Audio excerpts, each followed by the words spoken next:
I was dead on my feet. The fluorescent light above me buzzed faintly as I sank into the hard plastic seat, letting my head fall back with a soft thud against the subway car wall. It was nearly midnight, the last train home. My eyelids burned from exhaustion after another brutal shift at the diner, and I could already feel the soreness blooming behind my knees. The train rocked gently as it glided through the darkened tunnels, a rhythmic clack-clack beneath us that had a strangely hypnotic beat. Across from me, an old man in a trench coat sat slumped over with his hat pulled low, his breath steady and shallow like someone deeply asleep. At the far end of the car, a young couple leaned into each other, both half asleep, their hands loosely entwined. I stared out the smudged window as we passed dim stations, empty platforms barely illuminated by swinging overhead bulbs that cast more shadows than light. The tunnels seemed longer than usual tonight, darker. The air in the car felt oddly still, as though the train itself was holding its breath. Fighting off sleep, I blinked up at the overhead route map. Still a few stops to go. The names were familiar, comforting. My head nodded forward, then jerked back up. I rubbed my eyes. I wasn't going to miss my stop again. The car rattled on. I pulled my phone out of my bag to check the time. 12:17 a.m. My fingers were stiff and slow, and the screen's light stung my eyes. I was just so tired. As the train dipped into another long tunnel, the lights overhead dimmed briefly, then flickered back to life with a soft hum. I exhaled, pressing my head against the window, letting the coolness of the glass anchor me. A dull thump behind me made me turn, but there was nothing. Just the emergency exit, sealed as always. My reflection in the glass looked pale and worn, eyes half-lidded with fatigue. The motion of the train was like a cradle now, rocking me gently. I rested my head back again. The lights flickered once more. My eyes drifted closed. The last thing I remember before drifting off was the steady rhythm of the train beneath me and the faint buzz of electricity in the ceiling. Then, a jolt. The train lurched hard. I snapped upright, my heart racing. We had come to a full stop. I blinked rapidly, trying to gather my bearings. Outside the window, a station platform stretched out in a wash of weak yellow light. But it wasn't my stop. I leaned forward, squinting through the grime-smeared glass. No one else in the car moved. The old man was gone. So were the couple. I was alone. Frowning, I stood slowly and shuffled to the door, peering out. The platform looked wrong. Dirty. Abandoned. The tiles were cracked, and a cold draft stirred scraps of paper across the ground. My phone buzzed weakly in my hand. I checked it. 12:45 a.m. I'd missed my stop. Groaning, I wiped the fog from the window and stared at the faded, filth-covered station sign. The letters barely showed through the grime. I rubbed at it with my sleeve. Harrow Street. I froze. That wasn't on this line. In fact, I'd never heard of it. A chill ran through me as I stared at the platform. It was empty. Not a soul in sight. Just swinging bulbs and silence. My first instinct was to get off and figure out where I was. But something about that place made my skin crawl. So I turned back toward the train, planning to wait it out, find someone at the next stop. That's when I saw them.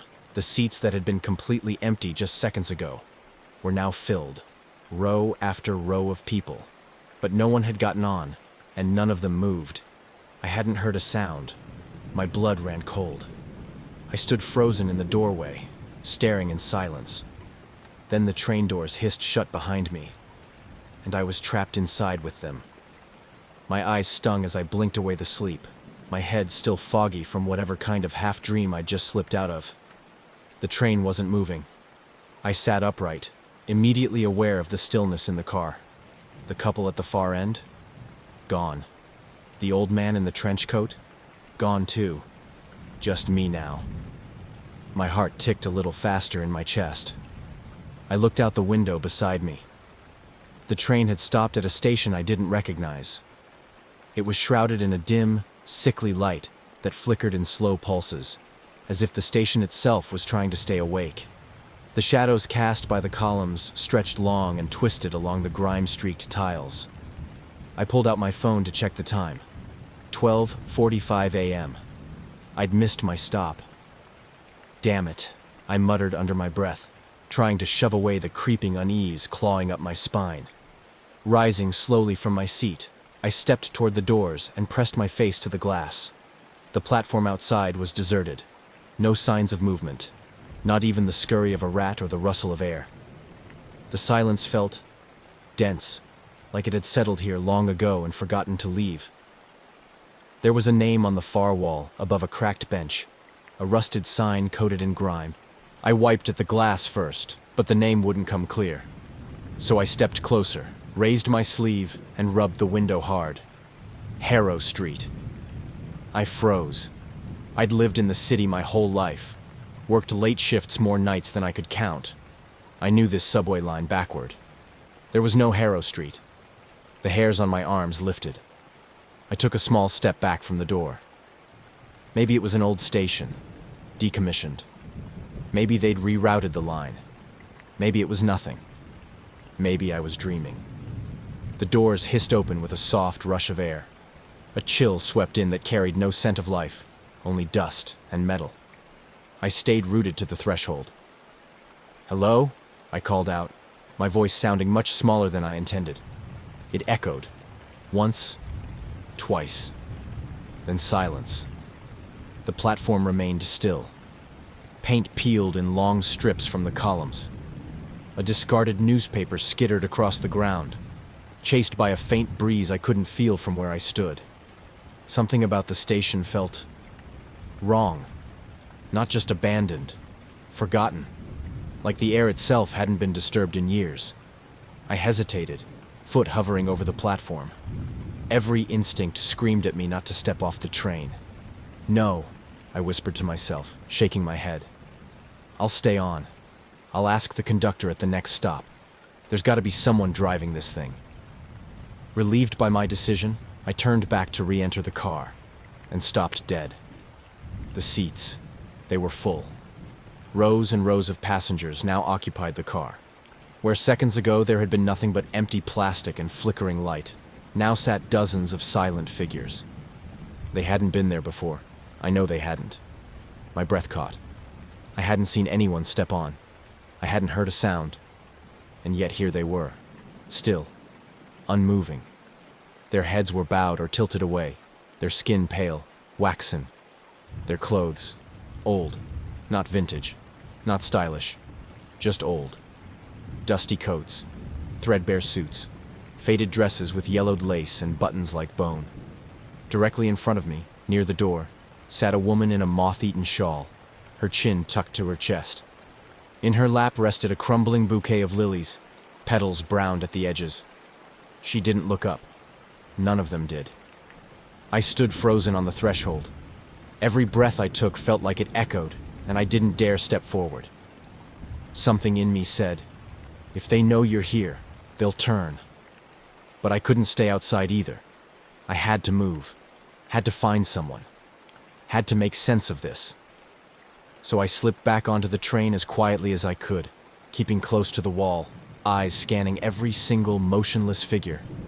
Nobody turned, nobody moved, but I couldn't shake the feeling that they knew I didn't belong, and somehow, I was now a part of their route.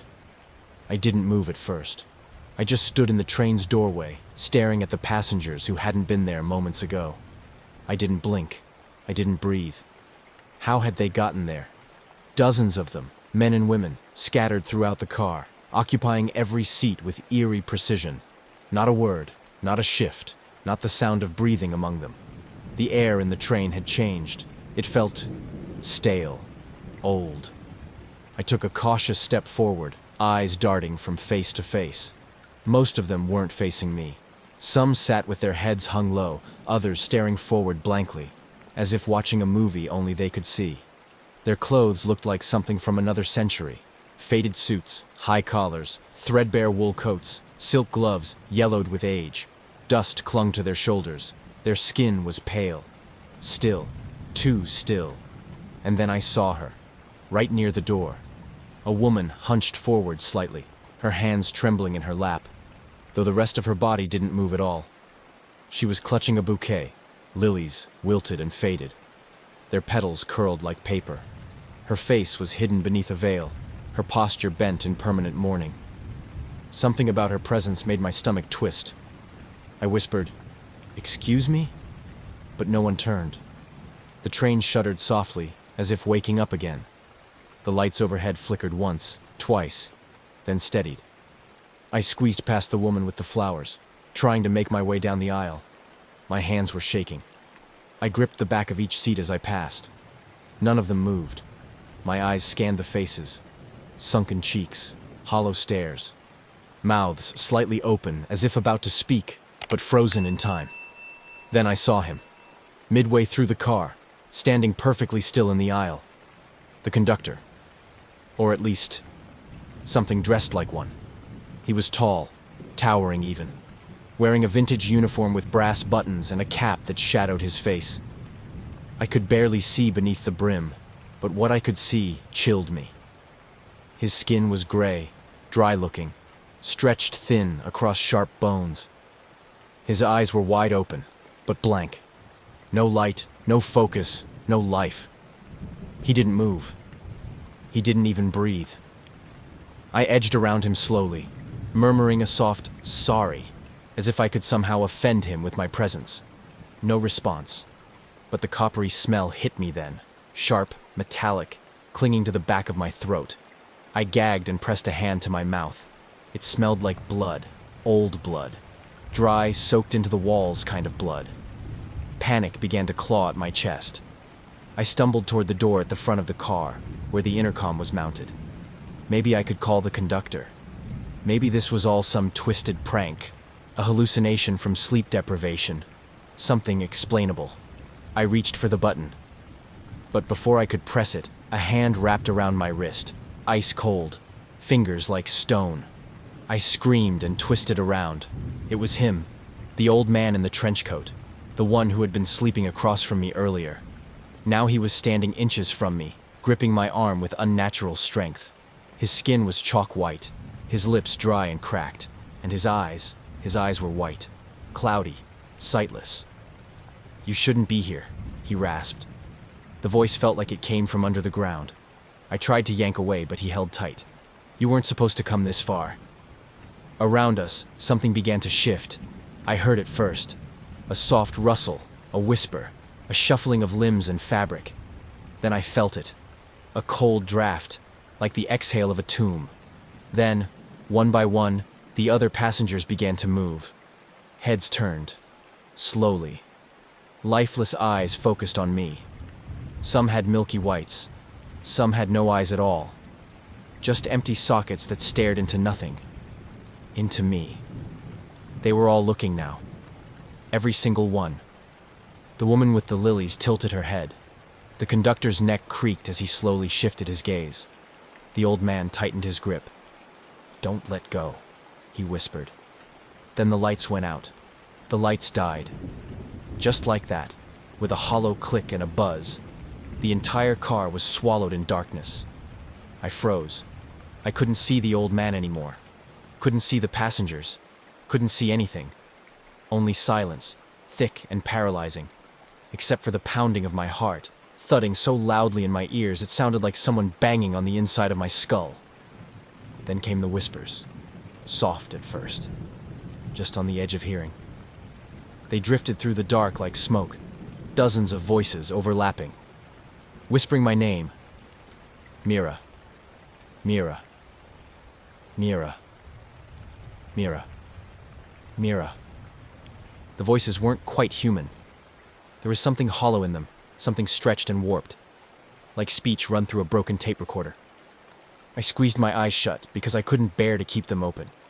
And yet behind my lids, I saw them anyway. Faces, lit only by the occasional sputtering flicker from the ceiling. Dead eyes, milky and unmoving. Mouths that didn't move but still managed to whisper. Hands reaching, fingers curled like claws. The smell hit again. That sickly sweet copper stink, stronger now, like it had seeped from the very walls. I opened my eyes just in time to see a spark from above light the car for a split second, and in that flash, I saw them.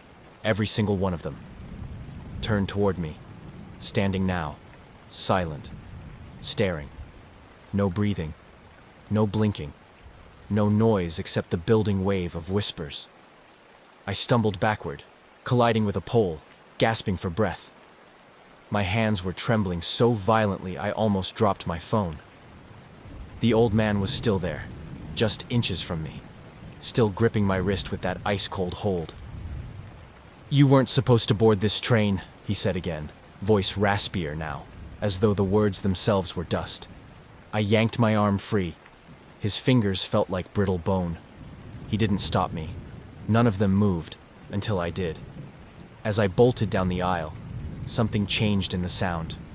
The whispers turned into a chant, still soft, still breathy, still inhuman, but unmistakably rhythmic. A chant building beneath their unmoving lips. I didn't dare look back. My only thought was to get away, from the eyes, from the smell, from the shadows, from them. My legs carried me down the aisle, past unmoving bodies, past the woman still clutching her lilies, her veil now lifted ever so slightly, revealing a glimpse of gray, rotted flesh. The conductor was no longer in the aisle. He was gone, but I knew he hadn't left. I reached the end of the car and slammed my palm on the metal door leading to the next one. It groaned open with a screech. I dove through and yanked it shut behind me, my breath coming in ragged gasps. This new car was empty again. Silent. But behind the small window in the door, they were there, crowding against the glass, their silhouettes pressed close, their mouths still moving in that awful whispering chant. I backed away slowly. The lights in this car flickered too, like a warning. The train groaned and began to pick up speed again, the wheels shrieking as they rolled faster and faster over the tracks. The sound of the chant began to fade beneath the roar of acceleration, but even then, I thought I could still hear it, just beneath the rumble, calling my name. Mira. I ran. I didn't look back. The moment I broke free from the old man's grip, I shot down the aisle like the train itself had turned into a burning tunnel. My breath came in panicked gasps, every muscle in my legs screaming as I crashed through the door into the next car. It slammed behind me with a metallic thud. Silence. This new car was empty. No passengers, no conductor, just rows of dull blue seats and the steady hum of the train's wheels. But I couldn't stop shaking. I backed away from the door, eyes glued to the small rectangular window. Behind it, I saw them. The shadows of the dead, pressing forward. Dozens of pale faces, murky and half-lit by the flickering lights. Their mouths still moved, whispering, chanting, calling for me in voices too thin to be human. I stumbled backward down the aisle. Somewhere ahead, something creaked. I turned my head just in time to see the far doors slide open without warning. The train hadn't stopped. It was still moving, still roaring through some dark tunnel. Yet those doors opened as if we'd reached a station. But there was no station, only blackness. A howling void stretched beyond the open door. No lights, no tracks, no walls, just empty tunnel, and the stench of decay pouring in like a gust of death. I could barely breathe. The air was cold and wet and sour, and the scent, it wasn't just rot. It was old, buried rot. The kind that seeps into your teeth, the kind that has a voice. The train jerked violently. I lost my footing and slammed into a pole, my shoulder exploding in pain. The lights in the car stuttered again. And that's when I realized we were going faster. Too fast. The walls of the tunnel blurred past the windows, just streaks of shadow now. The floor vibrated beneath my shoes. The air pressure shifted. I turned toward the open door at the end, and that's when I saw it. Far ahead in the dark tunnel was a wall. Not a curve, not a turn, not a junction. Just a solid, immovable wall of concrete, growing closer, fast. I scrambled to my feet, adrenaline tearing through my exhaustion. I ran to the intercom panel, slamming my fist against it. "Stop the train!" I screamed, not even sure anyone could hear me. "Is anyone up there? Stop it, please!" Nothing. Not a sound but the shriek of wheels and the roaring wind through that impossible open door. Then, a bang. I turned. The door behind me had opened again. the one leading back to the car I had fled. And they were there, coming through, the dead, crawling, some on hands and knees, some dragging broken legs. Their mouths moved in that same whispered chant. Their eyes, or where eyes had once been, fixed on me. The conductor was in the lead now. He moved like a marionette pulled by invisible strings. Rigid arms, twisted shoulders, head tilted at an unnatural angle. One hand outstretched toward me, mouth open in a silent wail.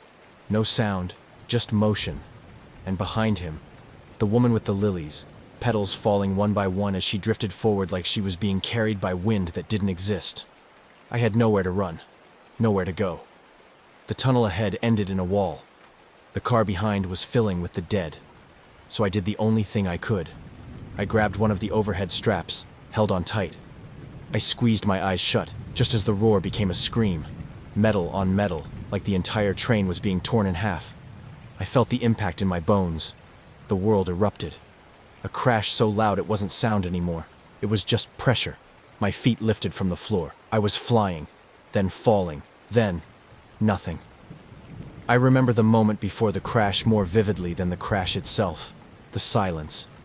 That awful stretching silence just before the impact, when even the wind seemed to stop screaming.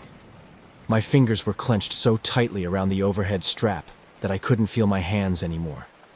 I kept my eyes shut, every muscle braced, heart threatening to claw its way up my throat. Behind me, I heard them, the passengers, not walking now, crawling. Their dead limbs scraped against the floor. Their whispering was gone, replaced by a rattling breath, like wind dragging through dried lungs. The old conductor's open mouth loomed behind my eyelids like a gaping wound. And then, the crash. It wasn't one sound. It was all sounds. Metal shrieked as if torn apart by something primal. Glass exploded. Steel groaned. The floor vanished beneath me, the strap yanked hard against my wrist, then gave way. My body became weightless. Then I was flying, thrown across the car like a rag doll, slammed into the wall. Something cracked. Ribs, maybe, or part of my shoulder. I hit the floor hard, gasping for air that wouldn't come. Debris shot past. Shards of light fixtures, seat cushions, fragments of the train itself. And the passengers. They weren't passengers anymore. They were everywhere. Their bodies flew like broken dolls. The conductor tumbled forward, arms flailing, mouth still wide in that endless, silent scream. One of the passengers collided with a pole and folded around it like wet paper. But they didn't bleed. Not even when their limbs tore. Not even when their skulls split. They weren't alive. They were just there. And then everything went dark. Not just the lights, but me. I slipped out of my body. The pain disappeared. The screaming metal faded. There was only black and silence. And then, a sound. Hiss. Software familiar. The automatic hiss of train doors opening. And a gentle rocking beneath me. The kind you only feel when the train is gliding forward. Smooth, calm, alive. I opened my eyes. Light flooded my vision. Pale morning sunlight streaming in through clean windows. The seat beneath me was whole again. My body ached, but I was sitting upright, heart pounding in confusion. Across the aisle, a man in business clothes scrolled on his phone. Further down, a woman sipped coffee, headphones in. No conductor, no lilies, no Harrow Street, just the morning commute. And yet, something was wrong. I looked down at my hands. They were trembling, covered in sweat, and beneath the smell of coffee and commuters. Faintly, so faintly I thought I might be imagining it, I smelled lilies. I woke to warmth. Sunlight filtered in through the grimy windows, casting soft gold across my lap. The train was moving again, but gently, like it always did in the early morning, when the rush hour hadn't yet begun. Everything was normal. My head ached, my ribs throbbed. But the panic, the screaming, the crash, gone. I was slumped in a plastic seat, just like before. Only now, the seats were filled with ordinary people. A man in a postal uniform nodded along to his music. A woman in a gray coat sipped tea, scrolling on her phone. No conductor stood in the aisle. No whispers crept through the air. No smell of blood. Just the soft murmur of tired commuters and the quiet hum of the rails. I sat up slowly, my hands trembling on my thighs. The ache in my chest was real. The soreness in my limbs was real. But had any of it happened? My eyes darted around the car. No tattered clothes, no sunken faces, no lilies. Until I looked down. Pressed into the fabric of my coat, crushed and brown at the edges, was a petal. A lily petal. I flinched and brushed it away, heart slamming against my ribs. No one else reacted. No one even looked up. When the train pulled into the next station, one I recognized instantly, I bolted. I shoved past people, nearly tripping over someone's bag. I didn't care. I needed out. The second my feet hit the platform, I collapsed onto a bench, gasping like I'd broken the surface after drowning. I sat there for a long time, watching trains come and go, and still, in the back of my throat, I could taste it. Metal, decay, the lilies. I told myself it was a dream. Maybe I'd dozed off on the late train and imagined the whole thing. But something didn't let go. Not the petal. Not the smell that clung to my coat even after I changed clothes. And definitely not what I found that afternoon. I couldn't help myself. I sat at my computer and typed it in. Harrow Street Station. One result stood out. An archived article from 1972. There had been a station, long decommissioned, buried deep in the transit system's old blueprints. A train failed to stop. Crashed into the end of the tunnel. Dozens killed. No survivors. The article described chaos, fire, screams. But it was the black and white photograph that made my stomach turn. Emergency responders dragging twisted wreckage. A crowd of sheet-covered bodies along the platform. And in the background, I saw him, barely visible in the grainy frame. An old man in a trench coat. And beside him, a woman, head bowed, holding what looked like a bouquet of lilies. I clicked away from the photo, slammed my laptop shut, and told myself it wasn't real. But sometimes, late at night, when the world is still, I swear I hear it again. The far-off whistle of a train. From no line I know, riding tracks that shouldn't exist. And every now and then, when I ride the subway alone, the car jolts just slightly harder than it should. Like it remembers the crash. Like something underneath remembers me. And in those brief moments between stations, when the lights flicker, I hold my breath. Because I never want to see Harrow Street again. But I know it's still there, waiting beneath the city, for someone else to fall asleep too close to the edge, for someone who misses their stop, for someone like me. The end.